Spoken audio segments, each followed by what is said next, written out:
I'm a royal expert, and the way King Charles is treated abroad has changed significantly. King Charles was praised for continuing to familiarize himself with the dark period of colonial history in Kenya. However, there's only so much he can do, a royal expert has said. The way King Charles is being treated abroad has changed significantly, a royal expert has claimed. They said the monarch, along with his wife, Queen Camilla, seemed at ease when carrying out a packed schedule of engagements in Kenya this week. Charles and Camilla are currently on a royal tour of Kenya from October 31 until November 3, their first visit to a Commonwealth country since their accession last year.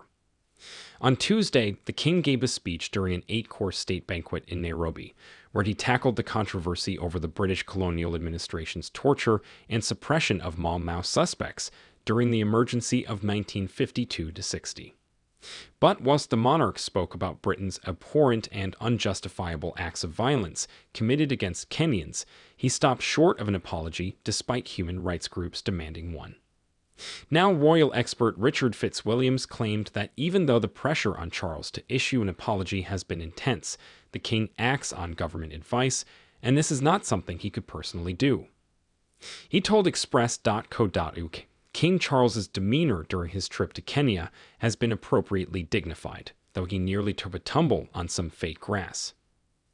He and Queen Camilla have otherwise seemed at ease when carrying out a packed schedule of engagements. The pressure on him to issue an apology for numerous abuses of human rights during the emergency period of British rule in the 1950s has, however, been intense. The king acts on government advice, and this is not something he could personally do. He expressed regret over the abhorrent and unjustifiable violence which was used against the Mau Mau rebellion during the 1950s emergency under British rule. The expert went on to add that there has been a change in how the royals are treated abroad recently, whilst he praised him because he has continued to familiarize himself with the details of a dark period of colonial history.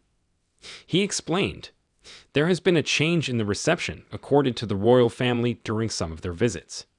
We saw this when the Prince and Princess of Wales and the Duke and Duchess of Edinburgh visited the Caribbean. There is little doubt that in visiting the new Museum of Kenyan History and the War Graves Commission Cemetery, the king has continued to familiarize himself with the details of a dark period of colonial history." But he added that while the focus of the press coverage has in past years been mainly admiring, it is now very much on highlighting past injustices. This will undoubtedly cause problems during future royal trips abroad to certain countries, including several of King Charles's realms in the Commonwealth, the expert said.